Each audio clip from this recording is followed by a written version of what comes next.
Good morning बच्चों। 7th class science का आपका ये लेक्चर है।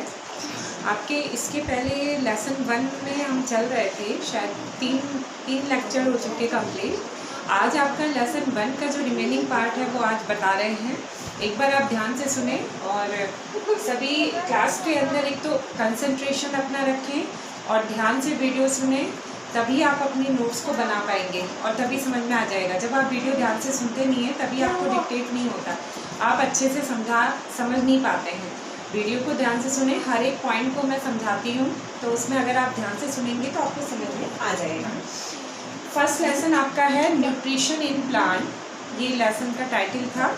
इसके अंदर हम चल रहे थे हेटेरोट्रॉपिक न्यूट्रिशन इन प्लांट। इसमें ऑटोट्रॉपिक और हेटेरोट्रॉपिक दो टाइप के मोड्स थे ये न्यूट्रिशन के।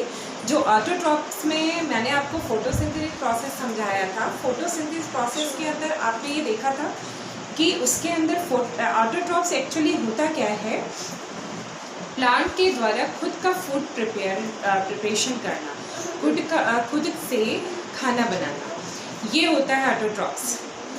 और हेटेरोट्रॉप्स का मतलब होता है अपने फूड के लिए या अपने न्यूट्रिशन के लिए प्लांट्स जो है टोटली डिपेंड होता है एनिमल्स पर या अदर प्लांट्स पर, ये होता है हेटेरोट्रॉप्स। हेटेरोट्रॉप्स के अंदर आपने डिफरेंट कैटेगरीज देखी थी। हेटेरोट्रॉप्स के अंदर प्लांट्स के अंदर डिफरेंट आपने कैटेगरीज देखी थी, जिसमें कि मैंने आपको डिस्कस भी करा था। पैरासिटिक या पैरासाइट बोलते हैं उसको, वो आपने पढ़ लिया। पैरासाइटिक या पैरासाइट्स क्या होते हैं न्यूट्रिशन में। उसके बाद आपने डिस्कस किया था कि हेटेरोट्रॉप न्यूट्रिशन के अंदर ही इंसेक्टिवोरस प्लांट्स, ये भी आपका हो चुका। पैरासिटिक में पैरासिटिक या पैरासाइट्स के बाद आपने इंसेक्टिवोरस प्लांट्स के बारे में जो डिस्कस किया था बेटा, इसमें भी मैं आपको टोटली बता दूं। एक्चुअली ये क्या होते हैं insectivorous plant. Some plants grow in soil that is deficient in nitrogen, यानी ये जो है some plants grow in soil that is deficient in nitrogen, deficiency होती है नाइट्रोजन की। ऐसे सॉइल के ये हम ग्रो करते हैं, ऐसी जगह पे प्लांट्स ग्रो करते हैं जहाँ पे नाइट्रोजन की कमी होती है। Then it depend on animal source.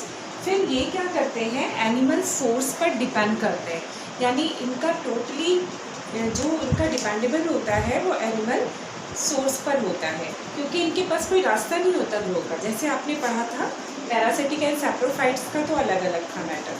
Saprophytes में भी आपने देखा था अलग था मैटर, पैरासिटिक में भी अलग था, पैरासाइट्स भी अलग था, है ना। इसके बाद इंसेक्टिवोरस में टोटली डिफरेंट है, ये दोनों से ही डिफरेंट है। इस न्यूट्रिशन के अंदर आप देख रहे हो प्लांट, सबसे पहले आपको बेटा पॉइंट याद रखना है कि ये ऐसे सॉइल में होते हैं, ग्रो करते हैं जहाँ पर नाइट्रोजन की डेफिशिएंसी होती है, नाइट्रोजन की कमी होती है। इसीलिए ये डिपेंड करते हैं एनिमल सोर्स पे, एनिमल सोर्स पर डिपेंड करते हैं to meet their nitrogen needs. क्योंकि ये एनिमल सोर्स पे डिपेंड क्यों करते हैं, क्योंकि नाइट्रोजन की कमी होती है और ये उनसे नाइट्रोजन की कमी को अपने पूरा करने के लिए उन पर डिपेंड करते हैं। Need so they attract insect using nectar.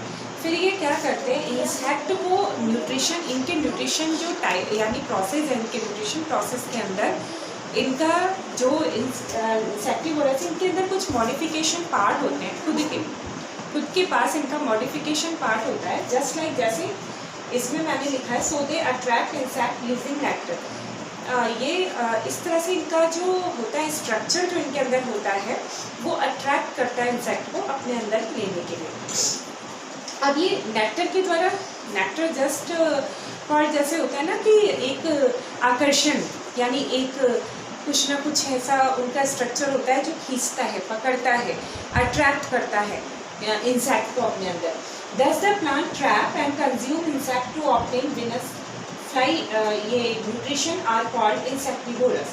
यानी कि वो इस तरह से प्लांट जो है ट्रैप करता है और कंज्यूम करता है इंसेक्ट को टू ऑब्टेन न्यूट्रिशन, अपने न्यूट्रिशन को ऑब्टेन करने के लिए। और इसी प्रोसेस को हम बोलते हैं इंसेक्टिवोरस। इस प्रोसेस को जो करते हैं उनको हम बोलते हैं insectivorous plants. Just like pitcher plant. ये pitcher plant and Venus fly trap and sundew इसका एग्जांपल है। ये 3 हैं। आप शायद सनड्यू के बारे में भी जानते होंगे कि इसके अंदर भी ये चीज़ होती है, सनड्यू के अंदर भी, कि जिधर सनलाइट होती है उधर ये अपने आप ही रोटेशन कर देते हैं। सनड्यू का रोटेशन अपने आप ही सनलाइट के यानी उसी डायरेक्शन में हो जाता है। इसी तरह से विनस फ्लाई ट्रैप में इसका खुद का ऐसा स्ट्रक्चर होता है कि ये इंसेक्ट को अपने एक जैसे होता है ना पॉट जैसा, ये पॉट जैसा इनका खुद का शेप होता है। ये इंसेक्ट को अपने अंदर लेते हैं, अट्रैक्ट करते हैं, और वो घड़े जैसा, जस्ट लाइक जैसे होता है ना घड़ा, यूँ ऊपर ऐसे ही इस तरह से बीच में चौड़ा और नीचे पॉइंटेड, तो इस तरह से एक ढक्कन तरह का इनका ढक्कन की तरह का इनका लीव्स जो होता है वो मॉडिफाई हो जाता है। तो इंसेक्ट जब इसके कोने पे या कॉर्नर पे कहीं बैठते हैं तो वो जब अट्रैक्ट करता है इंसेक्ट को, जब वो उस पर बैठ जाता है तो वो ढक्कन जो है वहाँ पर तुरंत फिलअप हो जाता है और तुरंत उस पर ढक जाता है। तो ये जस्ट लाइक एक तरीके से वो इंसेक्ट अंदर चला जाता है और उसका न्यूट्रिशन पूरा हो जाता है। तो कहने का मतलब है बेटा, आज आप डिफरेंट टाइप आप पढ़ रहे हैं न्यूट्रिशन का, एंड जिस प्लांट्स के अंदर डिफरेंट टाइप्स ऐसा दिखता है उन्हें बोलते हैं इंसेक्टिवोरस। जस्ट ये इंसेक्ट से रिलेटेड है तो इसीलिए इसको कॉल किया गया insectivorous plant. And insectivorous plants के अंदर एक बार आपको फिर से देखना है कि एक्चुअली ये प्लांट्स के बारे में आपको क्या क्या चीज़ें इंपॉर्टेंट है, आपको क्या क्या ध्यान रखना है बेटा, ये ध्यान से सुनिए एक बार फिर से। इंसेक्टिवोरस प्लांट के अंदर आपको ध्यान रखना है कि ये प्लांट्स ऐसी जगह पे ग्रो करते हैं जहाँ पर सॉइल में नाइट्रोजन की डेफिशिएंसी होती है, नाइट्रोजन की कमी होती है, and just it depend on the animal source to meet their nitrogen needs.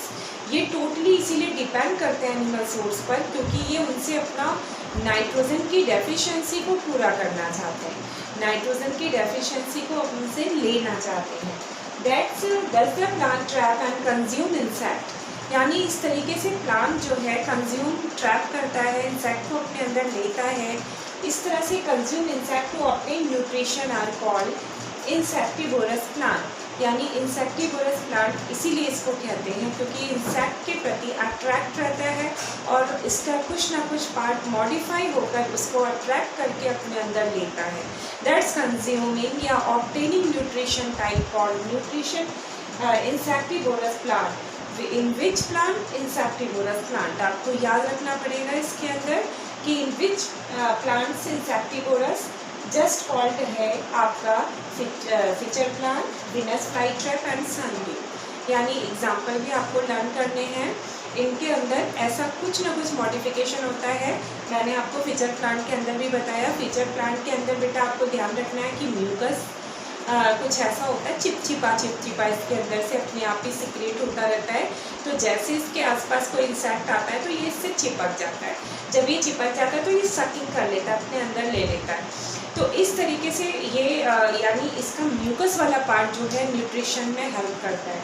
तो पिचर प्लांट के अंदर आपका सपोर्टिंग जो मटेरियल है वो म्यूकस है, एंड विनस फ्लाई ट्रैप के अंदर आपका है इसका leaves, modification of leave, and sundew के अंदर है अट्रैक्शन टू सनलाइट। तो इस तरीके से ये सारी चीज़ें एक दूसरे से जुड़ी हुई हैं, इनका न्यूट्रिशन किसी न किसी तरह से कोई ना कोई इनके प्लांट्स का पार्ट मॉडिफाई होके अट्रैक्ट करता है। अब आपको बात बताऊँ मैं नेक्स्ट 4th पॉइंट आपका सिम्बायोटिक प्लांट्स। ये सिम्बायोटिक प्लांट्स क्या होते हैं? जस्ट आपने बेटा जैसे पढ़ा, मैंने फिर से आपको एक बार रिपीट करूँ, आप पढ़ रहे हैं हेटेरोट्रॉपिक न्यूट्रिशन, मैंने स्टार्टिंग में एक बार आपको फिर से रिवाइज कराया था। हेटेरोट्रॉपिक के अंदर भी आप टाइप्स पढ़ रहे हैं जो आपने पढ़ लिया, पैरासिटिक है पैरासाइट्स बोलते हैं, सैप्रोफिटिक है सैप्रोफाइट बोलते हैं, एंड फिर insectivorous plant and then symbiotic plant. ये symbiotic plant just called correlationship between two organisms and depend on the and depend to each other and totally यानी एक दूसरे को ये बेनिफिट करते रहते हैं, नॉट एनी लॉस।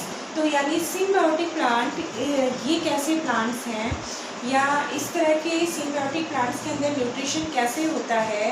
तो in both organisms, symbiotic plants in both organisms that nutrition, modes of nutrition just depend on the correlationship.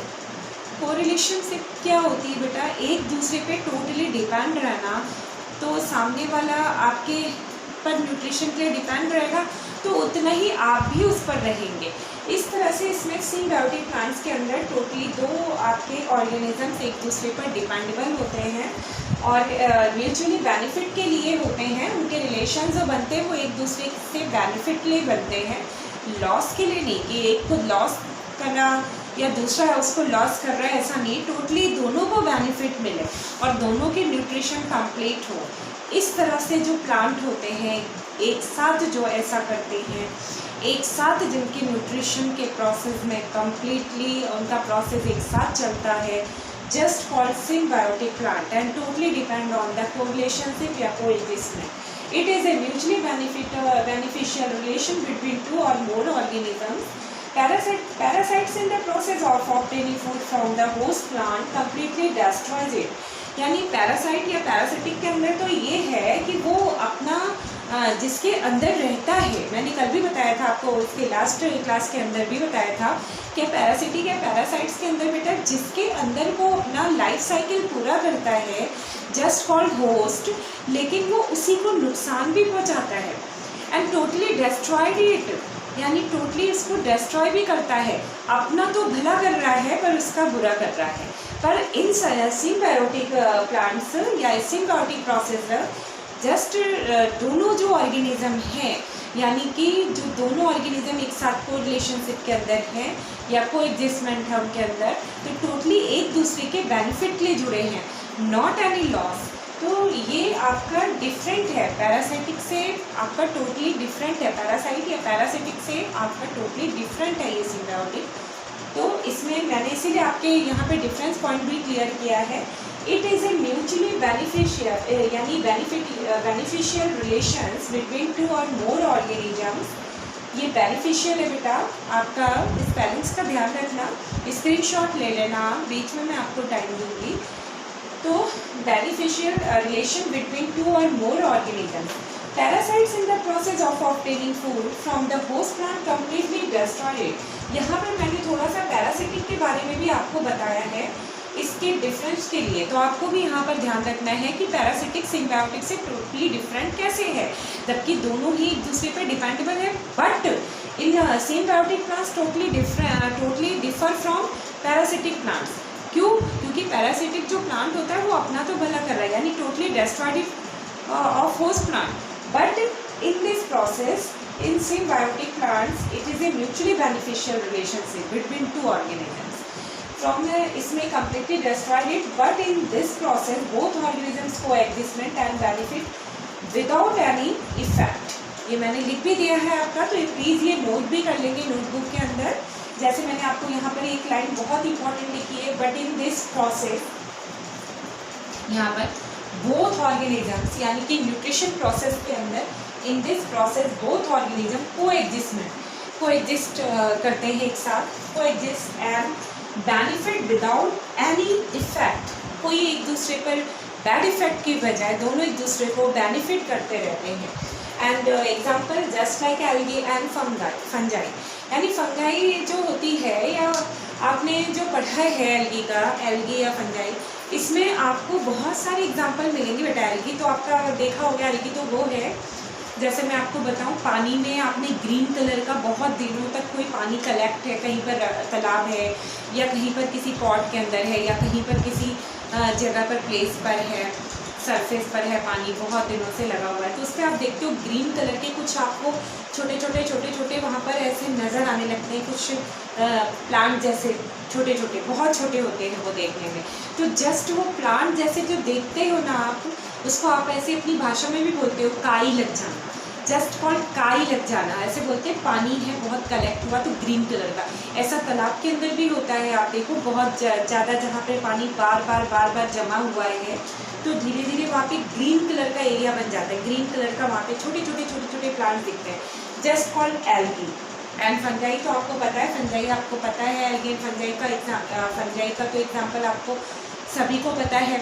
जैसे ब्रेड है, ब्रेड को आप रख दें और वो ख़राब हो जाए, यानी फ्रेश नहीं हो तो बहुत दिनों तक आप ऐसे ही रख दें उसको, बहुत दिन तो क्या 2-3 दिन में हो जाता है, तो उस पर भी कुछ ऐसा फफूंदी टाइप, जस्ट कॉल फफूंदी टाइप ऐसा लग जाता है, तो जस्ट उसको फंजाई बोलते हैं। तो एल्गी एंड फंजाई, इनका ये दोनों का सिम्बायोटिक यानी प्लांट के अंदर आते हैं और ये दोनों को रिलेशनशिप के अंदर रहते हैं। जहाँ पर भी रहते हैं ना तो वहाँ पर ये अपना इस तरीके से करते हैं कि टोटली एक दूसरे पर डिपेंड रहे और टोटली एक दूसरे पर डिपेंड रहकर दोनों एक दूसरे को बेनिफिट भी देते रहें और अपनी ज़रूरत को भी पूरा करें। लेकिन ये नहीं कि एल्गी और फंजाई इनके दोनों के अलग अलग है एग्जाम्पल, एल्गी किसी के साथ है, फंजाई भी किसी के साथ है, ये नहीं कि ये दोनों एक दूसरे के साथ है, ऐसा नहीं है। ये दोनों अलग अलग ग्रो करते हैं but in nutrition process and form of symbiotic plants, यानी कि फॉर्म जो करते हैं वो सिम्बायोटिक प्लांट्स के अंदर करते हैं, यानी कि रिलेशनशिप इनका वही रहता है सिम्बायोटिक, यानी एक दूसरे के साथ को रिलेशनशिप, यानी एल्गी का अलग होता है, फंजाई का अलग होता है। ये तो हमने 2 एग्जाम्पल लिया है, तो आप प्लीज़ यहाँ पर ध्यान रखेंगे। Symbiotic plants and insectivorous plant दोनों लेक्चर मैंने कंप्लीट किया आपका दोनों पॉइंट के साथ। इसके बाद आपका आता है, एक मैं इंट्रोडक्शन दूंगी फोटोसिंथेसिस प्रोसेस के अंदर, थोड़ा सा डिटेल और लिया गया आपके लेसन के अंदर, एंड फिर लास्ट में आपका डिफरेंस क्लियर करते हुए लेसन ओवर किया है। देन बेटा 7th के अंदर लेसन 1 के अंदर इतने सारे कॉन्सेप्ट थे जो मैंने आपको डिटेलिंग किया और इसके टाइप्स है ऑटोट्रॉप्स एंड हेटेरोट्रॉपिक का भी आपको बताया, एंड लास्ट आपका डिस्कशन पॉइंट है फोटोसिंथेसिस के अंदर आपको स्टोमेटा भी समझाया है। तो स्टोमेटा एंड जालम एंड थोड़ा सा इंट्रोडक्शन है उसका, तो यहाँ पर मैं इसमें थोड़ा सा उस चीज़ को और डिक्टेट करूँगी। तो यहाँ पर आप एक बार ज़रा सा स्क्रीनशॉट ले लें या आप इसको नोट डाउन कर लें अपने नोट के अंदर ताकि आपको क्लियर हो जाए, आपको ज़रूरत नहीं हो फिर और कोई प्रॉब्लम हो तो आप पूछ लें। तो एक बार देख लें, symbiotic plant just example algae and fungi and insectivorous just example pitcher plant Venus flytrap and sunbeam, and सबके अंदर मॉडिफिकेशन पार्ट भी मैंने क्लियर किया वीडियो में, आप ध्यान से सुनेंगे तो समझ में आ जाएगा। एंड सिम्बायोटिक प्लांट्स के अंदर मैंने आपको यहाँ पर अपने आप ही डिफरेंस क्लियर किया था, what is difference between parasitic plant and symbiotic plant. Just parasitic plant depend on the host and hostodia, and symbiotic plants depend on the co-relationship या coexistment process. Coexistment या co-relationship between both organism totally benefit to each other and यानी totally benefit to each other without any loss या without any bad effect, ये अपना nutrition process complete करते हैं। An example algae and fungi. तो right बेटा आप एक बार नोट डाउन कर लें इसको, फिर मैं इसको इरेज करूँगी, इरेज करने के बाद आपका नेक्स्ट पॉइंट लूँगी। तो एक बार आप नोट डाउन करें, 2 मिनट आप स्क्रीनशॉट ले लें या पिक ले लें जो भी, फिर मैं इसका आपको नेक्स्ट टॉपिक समझाती हूँ। देख लें, एक बार आप पिक ले सकते हैं क्योंकि मैंने आपको ये लिखा है तो आप इसको नोट में ज़रूर लिखें क्योंकि इंपॉर्टेंट पॉइंट्स हैं। विथ हेडिंग आपका पॉइंट्स के साथ ही मैंने दिया है, एग्जांपल भी दिया है, तो इस तरह से आपको नोट के अंदर लिखना है।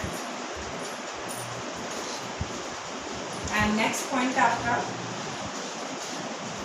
नेक्स्ट पॉइंट जो लूँगी मैं वो आपका लीव से रिलेटेड है बेटा। फोटोसिंथेसिस प्रोसेस के बारे में मैंने आपको क्लियर भी किया था, आपने इसकी पिक ले ली तो आप इसको नोट में लिख लेना।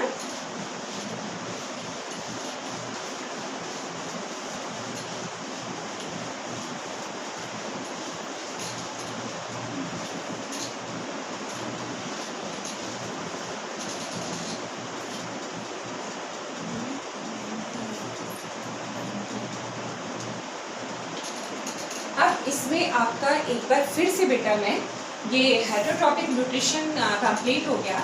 इसमें अगर डिफरेंस आ गया तो मेरे ख्याल से अब आपके पास नोट्स के पॉइंट हैं तो आप डिफरेंस क्लियर कर लेंगे कि what is difference between parasitic and saprophytic या सैप्रोफाइट्स या पैरासाइट या insectivorous and symbiotic. Totally in चारों के अंदर अगर कोई डिफरेंस आया तो आप क्लियर कर दोगे। एंड बेटा नेक्स्ट पॉइंट आपका है जो आपके लेसन का लास्ट रिमेनिंग पार्ट बच रहा है, जो आपका रिमेनिंग है वो बस लास्ट पॉइंट है, फोटोसिंथेसिस।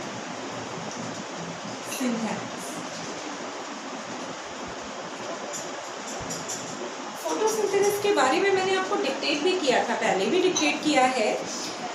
जस्ट इसके अंदर बेटा प्लांट्स क्या लेते हैं, यहाँ पर कार्बन डाइऑक्साइड प्लस वाटर,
ये देखिए फोटोसिंथेसिस प्रोसेस में मैंने आपको वर्ड्स इक्वेशन के अंदर बेटा ये लिखा है, carbon dioxide plus water in the presence of sunlight and chlorophyll, just formation of carbohydrate and oxygen gas release होती है। तो ऑक्सीजन गैस रिलीजमेंट जो आपकी दिखाई है, ऑक्सीजन गैस रिलीज होती है। ये कार्बन डाइऑक्साइड प्लांट्स जो है लेते हैं इन्वायरमेंट से,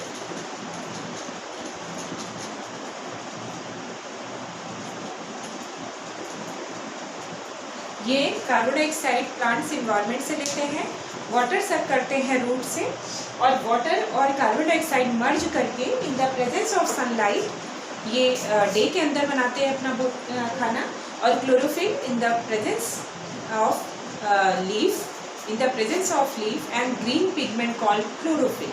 ये मैंने सब आपको बता रखा है। क्लोरोफिल है आपका ग्रीन पिगमेंट,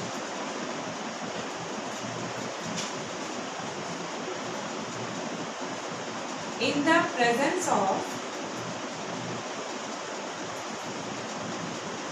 leaf।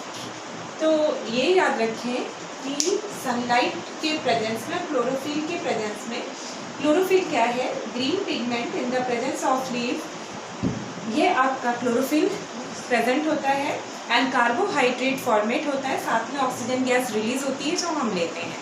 बेटा इसी के बारे में आपको बताया है, जो आपके नेक्स्ट लेक्चर के अंदर मैं डिस्कस करूंगी कि क्लोरोफिल का पूरा डिटेल क्या है पार्ट, यानी प्लांट्स का जो ग्रीन पार्ट होता है उसके अंदर जो ग्रीन पार्ट आपके अंदर, यानी प्लांट के अंदर जो ग्रीन पार्ट है क्लोरोफिल, जो पिगमेंट, जो क्लोरोफिल पिगमेंट के कारण प्लांट का लीफ ग्रीन होता है, और ग्रीन होने के कारण प्लांट अपना फूड प्रिपरेशन कर पाता है। अगर ग्रीन पार्ट जो है प्लांट का नहीं हो, या प्लांट के अंदर ग्रीन लीफ नहीं हो, या ग्रीन पिगमेंट कॉल्ड क्लोरोफिल नहीं हो, तो अपना फूड प्रिपरेशन अब वो प्लांट नहीं कर पाएगा, एंड टोटली वो अपना फूड प्रिपरेशन नहीं कर पाएगा, दैट्स फोटोसिंथेटिक प्रोसेस उसका कंप्लीट नहीं हो पाएगा।